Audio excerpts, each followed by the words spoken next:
Magandang umaga, Graceline. Magandang umaga. Panalo si Alex Yala, panalo rin si Sandro Marcos. Bago ang lahat, mag-music muna tayo ng ating channel music. Toto Housing Tirador. The favorite song of my Apo Bertinito.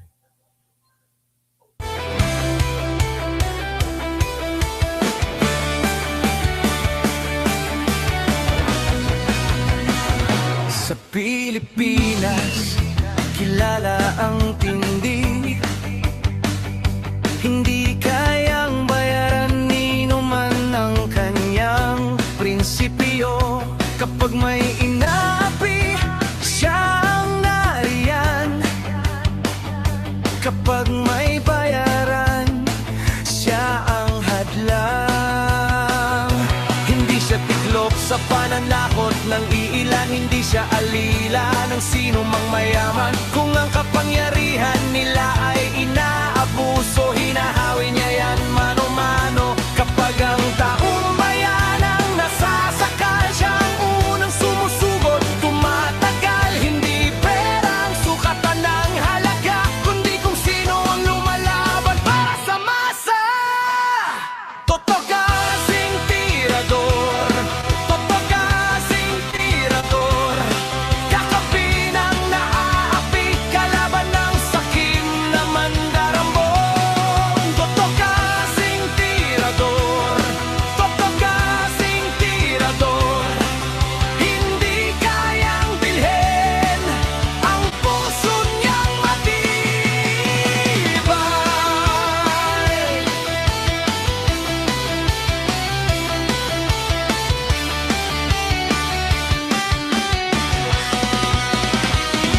Mga magnanakaw sa pondo ng bayan, nanginginig kapag siya ang nandyan. Bawat piso, bawat sentimo,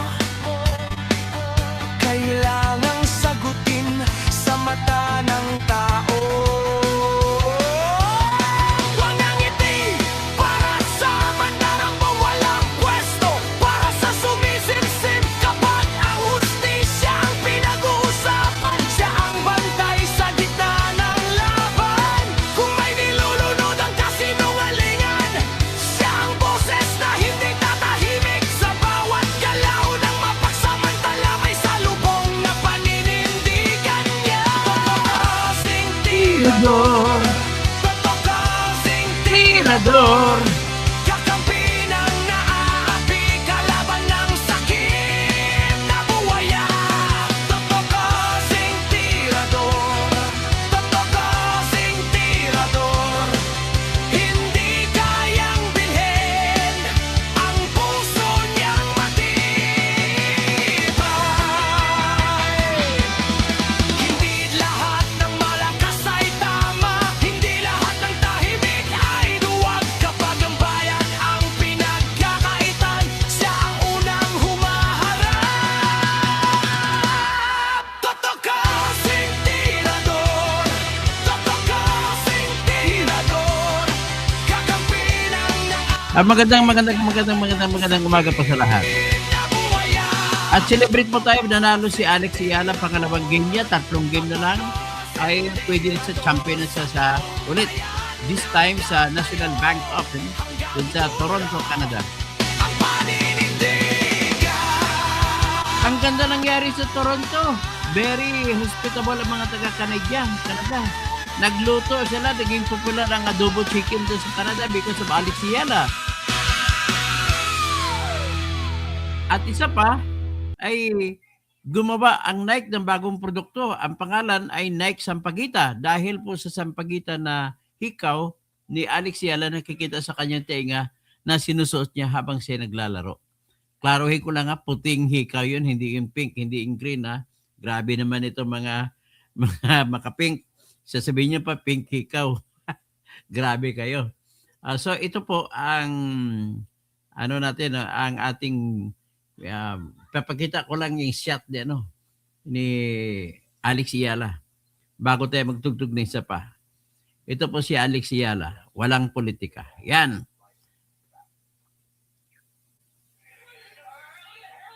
So, yan si Alex Yala. Ang score po ay 6-3 ba? 6-3 o 6-4. 6-3, 5-7, nanalo sa pakalawang game ang kalaban na si McNally at panalo siya sa final game sa third set sa 6-4. Okay? So, yan po. Palakpakan. Congratulations ay Alex Yala. Congrats po. Okay. So, let's now go to, punta muna tayo kay Sarah. Sarah. Wala nang iba. Ito po. Sara, wala nang iba. Sara lang pag-asa. Sara, siya lang makapakulong. Mga kontraktor ubusin niya. Si BBM Sandro ikulong niya. Si Tamba Zaldi ikulong niya. Tapang at malasakit ibalik para bayan ay manahimik. Durugin ang sindikato sa korte, sa DPUA, sa DS Void, sa PhilHealth. Okay. So, punta na tayo doon ngayon sa itanggalin natin yan. Dito po ay sa kasabay ng panalo ni Alex Yala na nagbibigay pugay sa mga Pilipino galing sa ibang lahi, ay sabay naman na nanalo yung korap na si Sandro Marcos. Walang kasing korap itong anak ng presidente. Anak-anakan ko no, pero ang tunay na ama ay si Bong Dasa. Okay? Kaya na lang tataka naman ako to kay Gloria Diaz, dating Miss Universe ng Pilipinas. Kakampihan pa si BBM. Alam mo, inagaw ng Anilisa yung mister niya, si Bong Dasa. Grabe naman siya. So anyway, ito po ang ating balita dyan para dyan. Lumabas po sa ating bagong balita kahapon, na pumutok yung kahapon, na ang mga 4 na dating Marine na nagsalita laban kay Sandro Marcos, laban sa tatay na si BBM, at mahigit 50 pa na iba, ay bumaliktad. Binawi nila ang kanilang testimonya. So, ito po yung pangalan ng mga bumaliktad. Mga walang kwenta mga ito. Kinamumuhian na ito ng Pilipino ngayon. Si Rosbert Makasasa Waupan, si Cecilio Sirapica Laroder Jr., si Benny Volontate, si Bernard Tubi. Ito, tandaan yung mga pangalan na to. Wala na to pag-asa pa na magkaroon pa ng magandang pangalan ang kanilang mga anak, mga apo, buong pamilya nila, i-ostracize ninyo. Kamuhian po ninyo. Kung ano man ang rason nyo, hindi po irason.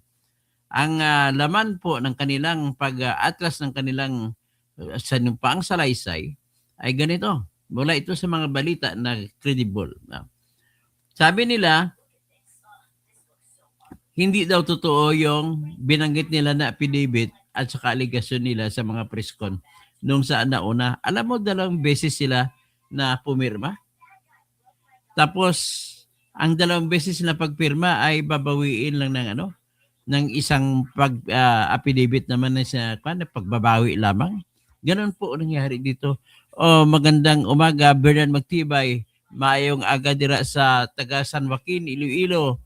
Sa Ahoy, Iloilo, kung sa diin ang akong amay ang akong lolo, si lolo sa tuhod, dira naging bata sa Ahoy.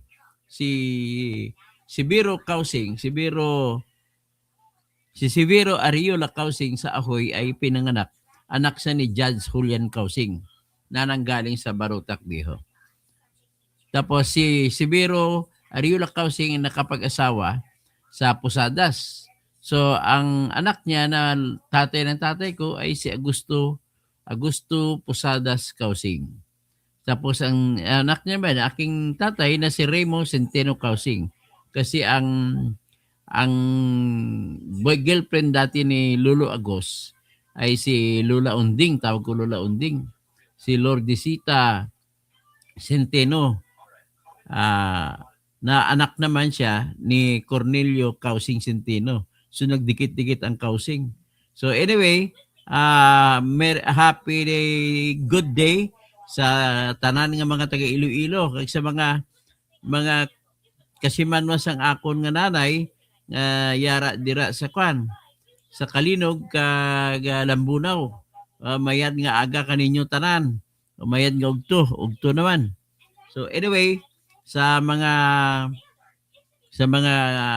Bicolano, Maraynaga, sa mga kabalenko, mayap-abak, sa mga kabsat ko ay naimbag abigat sa mga waray-waray maupay nga aga. O, sa mga taga Bohol, sa lugar sa akong asawa, maayong buntag kaninjong tanan diha sa Talibon o sa Binunido. Tapos sa Negros Oriental, maayong buntag diha sa mga lugar nila ni Kwan. Ni ang akong amigo nga taga Tanhay Negros Oriental. O Allen, maayong aga, maayong buntag. O sa mga sa mga taga Negros Occidental, kay nakalimutan ko pangalan ni basta marami kayo dyan, lahat ng taga Bacolod, the City of Smiles, maayong aga sa inyo tanan. Tapos sa Coronadal, maayong aga sa inyo tanan. Si Mayor Bing Pabi, Arkel, maayong aga. Kay former Congressman Peter Miguel, maayong aga man. Sa kay Gobernador namon, si Ray Tamayo, maayong aga man. Sa akon nga hinablos, bata sang akon nga utod nga si Ratrat Bing Lindale, si Nicole Causing, maayong aga, board member siya sa 3rd District sang South Cotabato. So, okay. So, masanto siya kabuwasan sa mga kamag-anak namin mga Centeno dyan sa Pangasinan. Tapos, ito pa, pag-usapan na natin, no? So, ngayon, yung nag-withdraw ay, itong pangalan niya ay, ulitin ko lang. Ang pangalan nag-withdraw ay si Roosevelt Makasasa Waupan, Cecilio Sirapica Laruder Jr., Benny Voluntate, Bernard Tubi. So, ang laman ng kanilang sinasabi ay yung original statement nila ay binlockmail daw sila, in-extort. Oh, paano? Paano nangyaring extortion? Ang problema lang po, part daw ng extortion scam laban sa mga politiko. Ang intention daw yun ay magbuo ng sitwasyon na kung saan makikita sila ng publiko at yung mga pinangalanang politiko na tumanggap ng pera mula kay Saldico. At ang mga pangalan nun na ipinangalanan nila at nagpamalit. Wala, ang hirap naman ito. Kinasuhan na kayo ng libel tsaka perjury. Paano malusutan yan? So, ang isa naman sa kanila ay nagsalita na binawi niya kasi ang pinagmulan daw nito sinama sa 18 Marines at istorya ng mga basura para sa isang blackmail scam. So, binabanggit nila yung pagbanggit nila, blackmail daw yun, scam. So, ang isa naman, ang claims na promises, pinangakuha daw sila ng mga malaking pera na hindi naman daw dumating. Tsaka, ang family security na nila, alang-alang ilang pan daw, delikado ang pamilya nila. So, bakit delikado? Kung totoo, bakit delikado? Kaya daw sila nag-withdraw, bumalik kasi delikado na yung pamilya nila. Tapos, may pinangako daw si Baligod sa kanila na malaking pera, hindi naman daw dumarating. At saka po si former Representative Mike Defensor, saka Marcoleta daw. Tapos, yung iba nagsasabi nga na yung pinirmahan daw nila noon ay nakahanda na daw, gawa na ata ni Baligod. Tapos ang motibo daw sa nila ng pag-atras ay gusto lang daw manahimik. Manahimik, makapatahimik pa kayo. Mali ang mga ginawa ninyong mga rason, mga utoy. Bakit po? Ay hindi po kayo patatahimikin. Mumurahin ang buong pamilya ng buong Pilipinas. So yan, number 1, na hindi kayo matatahimik. Number 2 po ay makukulong kayo sa perjury. Bakit po?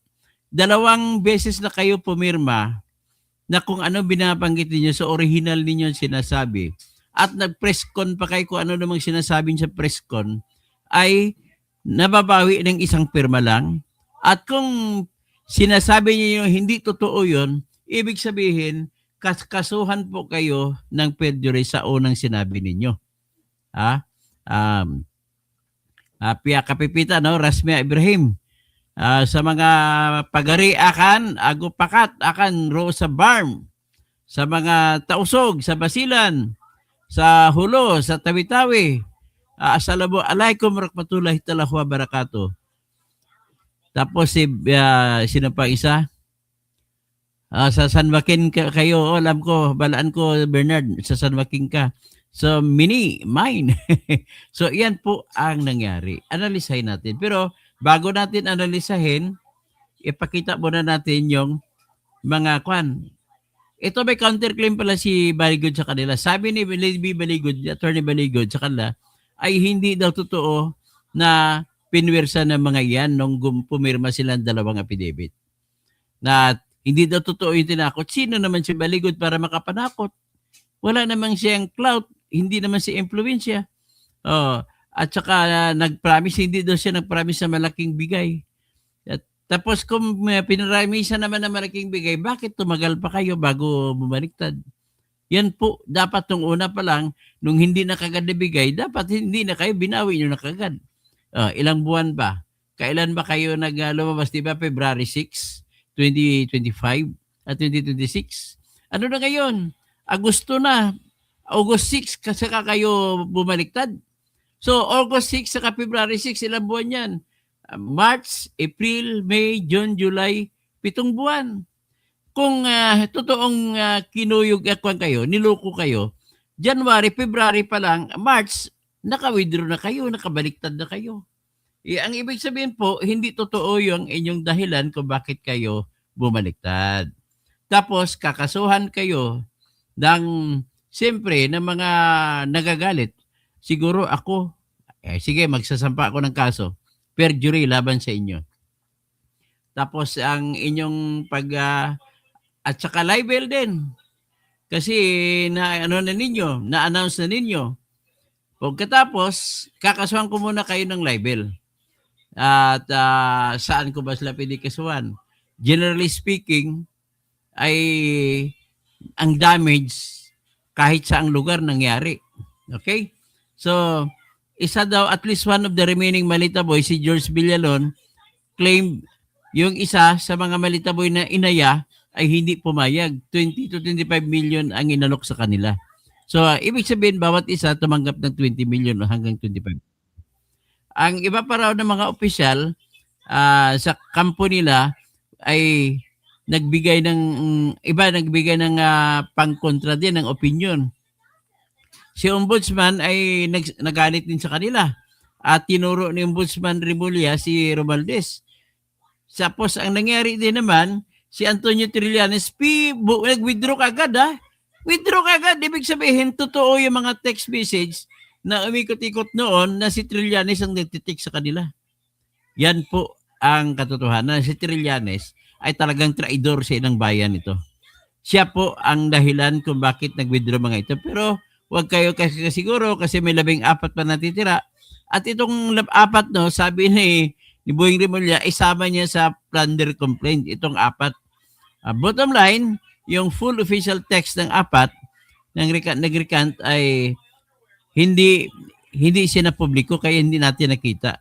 So what exists publicly is contemporaneous news lang. Yan lang na ngayon nakikita natin at saka balita-balita na in-interview sila. So having said so, ano ang konteksto nito, no? Sa February 26 sila lumabas. 18 sila, ulitin ko lang, publicly claim sila yung mga bodyguard ni Saldico at nag-deliver sila ng pera at sa pamamagitan ng kanilang abogado na si Livito Baligod ay nagsagawa sila ng affidavit at sinabi nila lahat. Binigyan pa nila ng litrato, mga malita, binigyan pala ng ang isa nagkan, mamaya ko na sabihin. Basta kompleto lahat. Asan ka magsabi na ano kayo? Tinakot kayo tapos voluntary pa kayo nagbibigay ng mga litrato? Ay nako, kakahiya kayo talaga. Ha? Kakahiya talaga kayo. Hindi po paniwalaan ng husgado ang inyong sinabi. So ngayon, sabi ni Remulla, ewan ko, maniwala, hindi po ako niwala diyan kay Remulla. Hanggang ngayon naniniwala ako na drama lang ni Remulla yung kaso kay Tambaluslos. Yan po ang aking nakikita diyan. Kaya hindi po ako naniniwala diyan. So anyway, ang sabi ni Remulla ay kasuhan niya isama sa kaso yung 4 na nag-withdraw. So ngayon, anong mangyari? Panalo si Sandro Marcos. Akalain mo si Sandro Marcos, tingin ko talaga ha, Sandro Marcos, walang ibang sobrang interesado dyan maliban kay Romualdez at saka ikaw, saka si tatay mo. Tatay mo na peke. Walang ibang taong interesado na magbaliktad dyan. Naulitin ko lang, si Romualdez, pero pinakamataas, pinakamalaking interest meron dyan ay si BBM saka si Sandro. Bakit po? Tinuro si Sandro saka BBM. Naggrabe ang kanilang mga flood control, pagnanakaw sa flood control. Sa mga kanyang pag-i-inspect, sigit-sigit sa pundo. Oh. Tapos, may litrato pa lumabas si Bernard Tubi. Pag-deliver na ng maleta doon, 5 maleta na malalaki, sa Paway, Ilocos Norte, nagpa-picture pa siya. Ang photographer pa si Saldico. Ay, nako. Kakahiya ka, Bernard Tubi. Paano may paliwanag yung litrato ngayon? O, ito po pakita natin si Sandro Marcos. Ay, nakakahiya mga ito. O, yan si Sandro Marcos, oh. Ay, nakakahiya tong tawong ito. Yan. Distrito ni Sandro Marcos, District 1 sa Ilocos Norte, kabilang sa pinakamaraming flood control project sa bansa. No? Grabe. So panalo na ngayon si Sandro Marcos kasi nag-withdraw ng 4 na testigo laban sa kanya. Pero ang problema lang, may natira pang 14. Ay, nako. Ito po ang nangyari sa bayan natin. Bayan kong sinilangan. Kaya nga, kakanta-kanta na lang si Freddy Aguilar eh. Sabi ni Freddy Aguilar, ang nagbabagi ay hindi umaayaw. Ang umaayaw ay hindi nagbabagi. Kaya wag tayo umayaw. Kaya yung mga 4 na marino na yun, umayaw kayo. Talo kayo. Kayo ang talo. Kasama niyo si Sandro. At malapit na po kasi yung 2028. Kaya kinabahan na sila. Nagla-last 2 minutes na yan sila. Kailangan nila makapaglagay ng dingding na harangan nila lahat ng kaso na dadarating pag si Sara Duterte ng presidente. Yan po ang mangyayari dyan. Walang patawad dyan. Walang patawad kay Sandro. So ngayon, at kasunod yan, ipakita din natin ito. Itong tira itong nagpa-picture si Sandro. Tingnan natin. Grabe naman ito. Sandro, hindi ka ba nahiya? Bata-bata mo pa, kurakot ka na. Sabi ni Arsenio Lacson, ng mayor sa Maynila, sabi niya kay Councilor Ernesto Maceda, Senior, so young, yet so corrupt. Grabe. O, yan. Letters on the sky. Yan. Yan, tanggalin ko lang music. Yan. Yan si Sandro Marcos at saka yan si Bernard Tubi. Pag-deliver. Si Saldico pang kumuha ng litrato yan. Nakakahiya ka talaga, Bernard Tubi. Sino pang iba? Ito pa, yung iba may malaking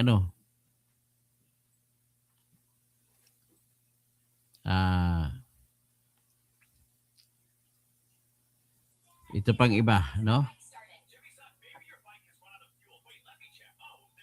Oh, ano ba yun? Ito. I-remove natin yan. Ito pa, may dadagdag pa tayo. Grabe.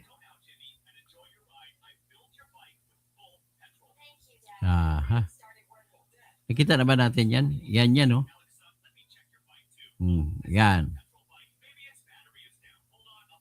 Yan sa presko nila doon sa kwan. Sa EDSA.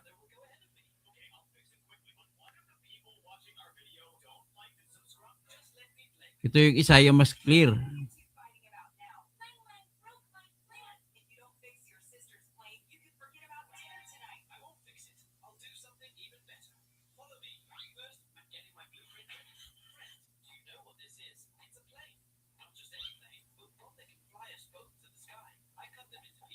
Yan. So, next is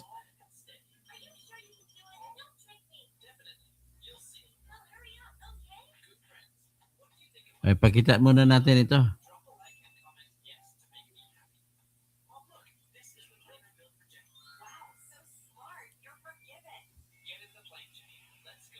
Ayan.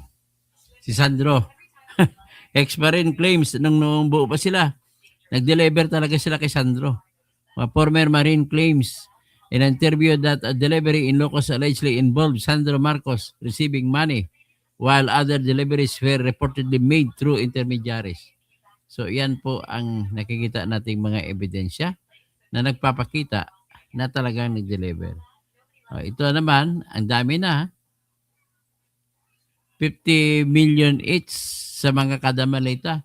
Ito naman, grabe naman ito. Ayan, Sandro Marcos received 5 maletas containing 50 million each. So 250 million yun. Dineliver sa Paway, Ilocos Norte. Grabe. So ano pa? Ito naman, si Sayang ang bayad. Pero pakinggan muna natin ito. Panalo talaga si Sandro. Sa gobyerno, ang detalye sa exclusive agenda report ni Joash Malimban. Tila mayroon daw favorite contractor si Pangulo. Ayan ni na PBBM at ng kanya umanong paboritong contractor sa Ilocos Norte. Mula nang maupo ang Pangulo, lumobo raw ang mga kontratang nasusungkit ng kumpanya mula sa gobyerno. Ang detalye sa exclusive agenda report ni Joash Malimban. Tila mayroon daw favorite contractor si Pangulong Bongbong Marcos sa Ilocos Norte. Yan ang inilahad ni former Ilocos Sur Governor Chavit Singson sa isang press conference ngayong araw. Ang contractor daw na ito, walang iba kundi ang Megapolitan Builders and Construction Supply. Bawal yan, pero paborito na ng kontraktor. Karamihan, bilyon ang binigay sa kanya. Noong konsel pa lang itong si Alcid, kontraktor na, paborito na ni Bongbong Marcos na kontraktor ito. So, wala na silang hiya. Mayor na, binigyan pa ng bilyones na construction, mga flood control sa Ilocos Norte. Una nang iniulat ng Billionaire News Channel na direktang pagmamayari ni incumbent Lawag City Mayor James Brian Alcid ang Megapolitan Builders. Hanggang sa kasalukuyan, pangalan niya ang nakalagay bilang Authorized Managing Officer ng kumpanya sa DPWH Contracts. Kahit na 2022 pa siya nagsimulang umupo sa pamahalaan bilang konsehal. Matapos si endorso ng Team Marcos noong 2025 elections, tinalo niya sa pagkaalkalde ng Lawag City si former Mayor Michael Marcos Kion, isang kilalang kritiko ng pamilyang Marcos kahit na pinsang buo siya ni PBBM. Sinuri ng Billionaire News Channel ang mga kontratang napanalunan ng Megapolitan Builders. Mula 2016 hanggang 2025, aabot sa 334 contracts worth 8.8 billion pesos ang nakubra ng kumpanya. Pero kung hihimayin ito, tila mas malaki pa ng 5 beses ang nakubrang kontrata ng Megapolitan Builders mula 2022 hanggang 2025 kaysa 2016 hanggang 2021. From 2016 to 2021, 152 contracts worth 1.9 billion pesos ang nakuha ng Megapolitan. Marami pa sa mga kontrata nito mula 2016 hanggang 2018, naka-joint venture sa iba pang mga kumpanya. Taon-taon, hindi aabot sa 500 million pesos worth of contracts ang napananalunan ng kumpanya sa mga taong ito. Pero pagputok ng 2022, kasabay ng pagiging konsehal ni Alcid at pag-upo bilang Pangulo ni PBBM, biglang umakyat sa 917 million pesos ang presyo ng mga kontratang nakuha ng Megapolitan Builders. Pagsapit ng 2023, dumoble ito sa 2 billion pesos. 2 billion pesos worth of contracts muli noong 2024 at 1.8 billion pesos naman noong 2025. Sa kabuuan, aabot sa 6.9 billion pesos ang presyo ng mga kontratang nakuha ng kumpanya sa loob lang ng 3 taon mula 2022. Malayong malayo sa 1.9 billion pesos worth of contracts na nakuha nito sa loob ng 5 taon mula 2016 hanggang 2021. Hindi pa kasama dyan ang JC08 Builders Corporation na nakakuha ng 123 contracts worth 679 million pesos mula 2024 na nakapangalan naman sa kapatid ni Alcid. Sinubukan ng Billionaire News Channel na kunin ang panig ni Mayor Alcid pero hindi ito tumugon sa aming mensahe. Wala pa ring tugon dito ang Ayan ni na PBB So makita mo, unfair naman si Ombudsman. Si Ombudsman Remulla, bakit mo kakasuhan si Bong Revilla, si Jinggoy nang dahil lang nag-insert? Ito si Sandro nag-insert din ito, bakit di mo kinakasuhan? Unfair ka? Unfair! Unfair! Walang kwenta. So ngayon, ito yung pag-deliver na may litrato pa si Toby sa sa kay Marcos na senior. Grabe naman ito. Ikitingnan natin .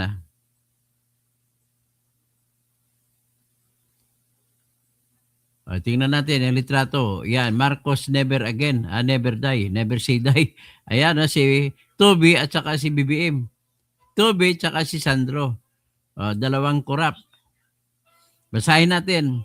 Si Big Boss ng Aguila, sa pagdinig ng Senado, nilahad ni dating Marine na si Bernard Tubi na umano'y naghatid sila ng mga maletang may lamang pera na tinatayang 20 million hanggang 50 million bawat isa sa tahanan ng pamilya Marcos sa Paway, Ilocos Norte. So, ngayon, samantala may iba pang testigo na sabi na makapaghatid din sila ng pera sa Malacanang para kay President Marcos. Ayon kay Attorney Libby Baligod, tinatayang umabot sa 805 billion ang kabuang halaga ng perang dumaan sa kanilang operation. So, yan po ang nakikita natin. So, nakakahiya, di ba? Sobrang nakakahiya.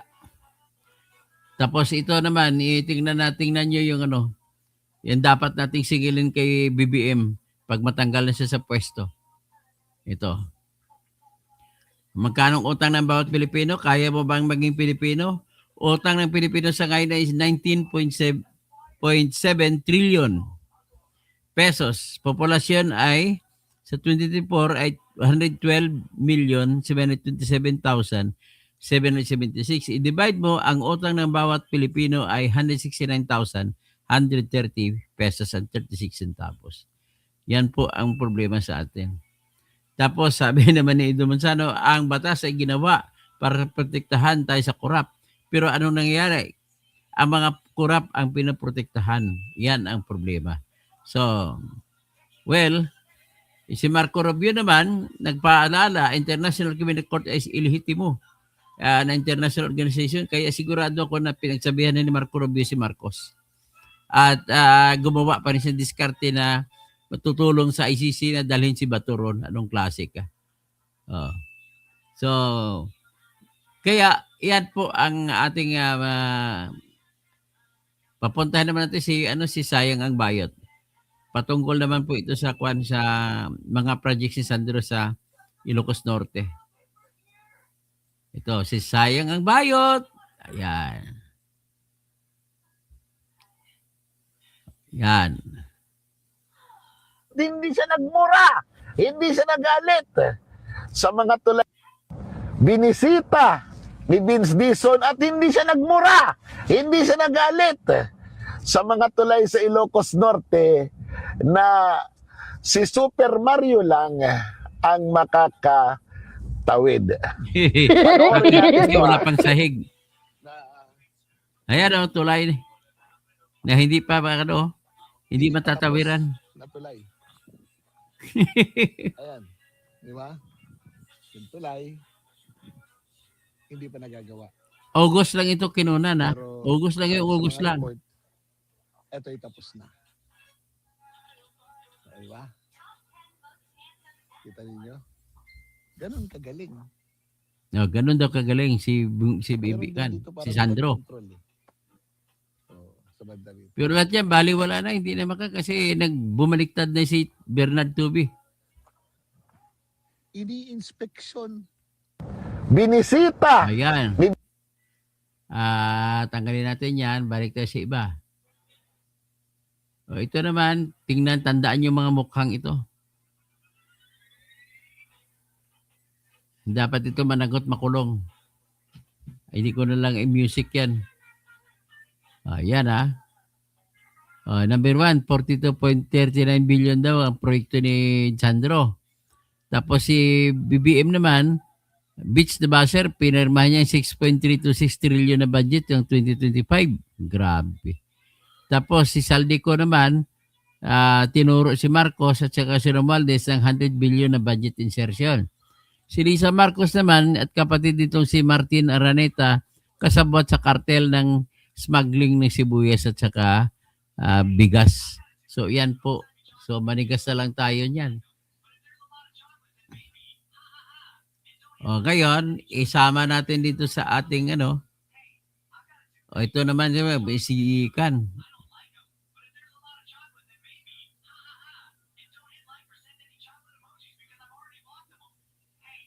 Ito yung comment. Basahin natin ang comment ng team leader ng Marines. Nadismaya sila. Basahin natin. Sinabi ng team leader na si Johnny Buduan, sabi niya, ay bilang isang team leader na tumatayo sa Brave 18, ako ay hindi pasisilaw sa pera at ako ay naghinayang sa naumpisan naming pakipaglaban sa lantarang korupsyon sa ating bayan. Hindi ako nagkulang sa inyong apat na lagi ko kayong pinagsasabihan na pag-isipan muna ninyo ng 100 beses ang inyong pinapasukan na pag-recant. Sana hindi inyo pagsisihan ang inyong pagbabaliktad at sana hindi kayo pabayaan ng mga sumusuhol sa inyo at wala kayong malasakit sa ating inang bayan at sa inaharap ng ating mga anak at mga susunod na henerasyon. Nagpatinag kayo sa napakaliit na halaga ng pera upang inyong ibenta ang inyong prinsipyo at siraan pa si Sir Libito de Baligod. Mahiya naman kayo. Alalahan ninyo, mananaig at mananaig pa din ang tama kaysa sa mali. So si Sergeant Johnny Buduan. Yung po sinabi ni Sergeant. Tingnan natin naman dito sinabi naman ni Libby Baligod. Sabi niya, itong panahon nito, tataka naman siya yung pagpiyansa niya alas 8:30 ng hapon, ng umaga. Nagsimula sila, sumuko ang mga 10 Marines. Tapos, umabot na alas 5 ng hapon, di pa tapos ang piyansa. Kung ako magpiyansa yan, 2 oras lang, tapos na. Ba't ito umabot sa ganun? So, inasama kalabas lang magtanghali ngayong Sabado. O kasi kapag naglagak na ang kabuuan, 720,000 na piyansa, grabe. Ngayon saan kaya kayo kumuha ng pera na ganun kalaki? So, be that as it may, let it be. Ito naman ang gago. Nagtrabaho kasi sinabihan din ng Marine na tumanggap ito. Si Bendalo. Mr. Bendalo Tolpo. Ayan. Ayan si Mr. Bendalo. Ayan. Every peso invested in infrastructure. Ako magsalita, naka-pretentious mo. Nakukunwari ka, mapagkunwari kang tao ka. Every peso invested in infrastructure should create the greatest possible benefits for the Filipinos. Ang problema, nakita natin yung flood control na yan, talagang blessing. Ilang malita binigay sa iyo, nakapag-benefit ka, 8 malita, tarantado ka. Sino pang iba? Ito nga, ulitin ko lang, ito yung tandaan yung pangalan nitong 4. Para matandaan ninyo, ito po yung 4 na nagtraidor, na mga Marine na nagtraidor. Ito po. Mga traidor! Si Rosbert Waupan, si Cecilio Laruder Jr., si Benny Voluntate, si Bernard Tobe, Sa para hindi nyo makakalimutan, sabihin nyo lang Rosie Baby. R-O, ang Ro, si Rosebert, Waupan. Si Cecilio. Tapos si B, isang B, Benny Bolontati. Ang isang B, Bernard Tubi. Tandaan nyo yan. Rosie Baby. Ay, kupal talaga. So hanggang dyan lang tayo muna siguro. Ito tuwang-tuwa si Sandro. Ito bigay ko lang ang isang minito. Pakita ko lang. Ang mukha ni Sandro Marcos. Napakabata pa pero kurakot numero 1. Ito pakinggan muna natin siya Sa apat na sa ito. Pinoy Views. Tingnan nyo mga kababayan ang kanilang mga kasuotan. Ang gagara na mga kababayan. Diba? Sosyal na. At alam nyo ba, ang kasama sa mga bumaliktad mga kababayan ay yung nagdala ng maleta kay Sandro. Sandro Marcos mga kababayan sa Ilocos Norte. Something is fishy. At ayon kay Atty. Baligod mga kababayan, up to 25 million ang tinanggap ng mga ito para bumaliktad lang mga kababayan. Ang tawag niya fishing expedition. Yan. 25 million na galing din sa maleta sigurado. At as expected, wala na. Hindi na sila hinahabol na kaso mga kababayan. Tingnan yung galawan ng mga sindikato at hindi na rin sila nakakulong. Samantalang ang kanilang mga kasamahan mga kababayan andun ngayon sa kulungan. Gusto nyong malaman kung sino-sino ang mga ito? Panoorin niyo po. Pwede niyo ba banggitin yung pangalan ng apat na marin? Sino? Ang apat na bumaliktad. Yung mga bumaliktad. Hindi ito sila mga kababayan ha. Ito yung mga nanatiling matapang mga kababayan na nakikipaglaban. Si Voluntate. Rosbert Wauban. Bernard Tube. Bernard Tube. Yan mga kababayan ang, di ba? Siya yung isa sa mga nagdala ng maleta kay Sandro Marcos. At nakapagpa-picture pa nga mga kababayan. Bakit? Ang tanong, magkano ang dahilan? Laruder. At saka merong isang kasama nila na hindi nakasama sa amin, na hindi pumirma ng affidavit. Si Valderrama. Valderrama. I-review natin yan ha. Dahil, di ba, nung una silang nagpakilala, binanggit nila ang kanilang mga pangalan. Excuse, sa tingin niyo Ngayon, nagtakip na ng mukha eh. Yung mga bumaliktad yung mga kababayan, tapos nanira na. Sige, bumaliktad kayo. Ngayon, happy kayo. Tapos later on, kasama kayo sa kaso. Kung 25 million mga kababayan, kasama na kayo sa kurakutan. Anong naibayan to kanila? Yung sa ebidensya namin na lagi nilang inano sa amin, sinesend, or yung mga nasa 25 million. Up to 25 million ha. Tapos din namin yung mga video call namin. Sir, comment mo dun sa apat na nag-reflect. Apat po ba yan? Apat sila. Actually, matagal na silang nagsasabi sa akin. Yan, expected natin yan na mayroon talagang titiklop dyan mga kababayan. Matatakot, masisilaw sa pera. At pwede rin naman ginipit ang pamilya. Kaso nga lang, later on, mananagot kayo. Lalong-lalo na gagawa-gawa pa sila ng kwento. Kung mga kababayan, umatras sila, pwede naman umatras. Wag lang silang magkarga na sasabihin nila, binayaran ako nila Baligod o kung sino mang nasa likod niyan, mga Duterte. Okay so yan po ang nakikita natin. At so ngayon, nakikita natin kung sino bumaliktad. Si Remulla naman galit na galit. Kunwari, pagkagalit na galit. Ay, nako, buhay talaga to. Okay, so hanggang dyan na lang muna ang vlog natin sa ngayon. So, good PM po Sir Toto. Napakadama, maupay na kulop sa mga waray-waray. Good PM po Sir Toto. Napakadaming ebidensya pero bulag po ang Ombudsman at Blue Ribbon Committee. Tuloy lang po Sir Toto. Anyway, ang iyong advocacy para sa bayan, watching from Toledo City. So maayong hapon kanimo diha sa inyo bebot galagala. Helen Bagyo, Bergie Piquero, Sandro Isoyang and Sukurap, Congressman Ever. Okay, mine. Basmia Ibrahim, Mapia Kapipita, si Basmia Ibrahim. So, insala, Bernard Magtibay sa lalawigan ng San Joaquin. Iloilo, San Joaquin. Tapos, sino pang iba? Si Meryl Basbas. Magandang hello. Okay, kay Ingkong Binago, Ruo sa Kiamba, Barangay Nalus. Mapia Kapipita sa inyo. Bapa Ingkong, sa mga pagareakan, mga imailip, ago iminilip, Ruo sa Balut Island, mapia maugtong sa inyo langon. Okay, hanggang dyan lang muna tayo at ipaglaban ang ating bayan. Tandaan lang po lagi, walang api kung walang magpapaapi. At ang nagwawagi ay hindi umaayaw. Ang umaayaw ay hindi nagwawagi. Yan po ang bilin ni Freddy Aguilar bago siya lumisan.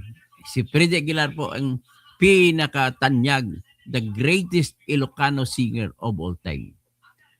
So, yan ang ating talo pa si Basil Valdez dyan. si Basil Valdez, ngayon at kailanman, sumpa kong iibigin ka, ngayon at kailanman.